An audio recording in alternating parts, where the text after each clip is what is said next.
Mia was 8 when she first noticed the man. Same doorway every night, same grey blanket. She watched for a week. Then one evening she made 2 sandwiches, crossed the quiet street alone, and left them beside him. She didn't wake him, didn't wait. She went back upstairs and watched from the window until she saw him find them. She did it the next night, and the night after. She never told her parents. It felt private, belonging only to the space between her window and that doorstep. She started varying what she brought: soup on cold nights, fruit, biscuits. She saved part of her pocket money for it. She simply knew it mattered.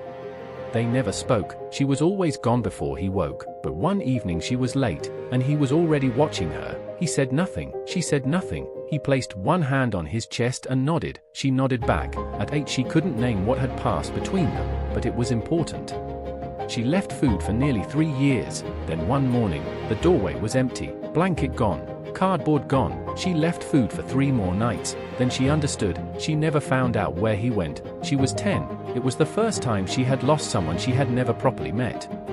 Mia was 30. She had a life she was proud of, and for 20 years, she had continued leaving food at doorways, not every night, but regularly, always anonymously. She had never thought of it as remarkable. Then one afternoon a handwritten letter arrived, posted from an address she didn't recognize.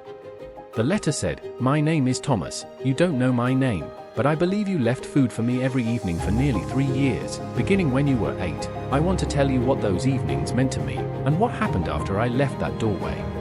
Thomas had been a teacher, then grief took everything: wife, job, home. He had been at the very end of himself when a child left a sandwich on his step, then another, then soup.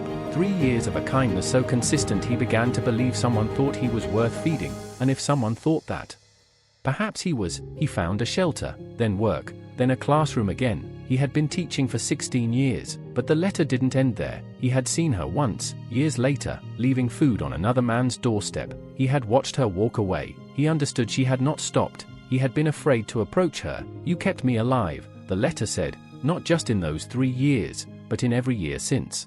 When I was teaching a child who looked like they were reaching the end of their own rope, I thought of what you did, and I did not let them go." Mia put the letter down. She sat for a long time. Then she picked up a pen.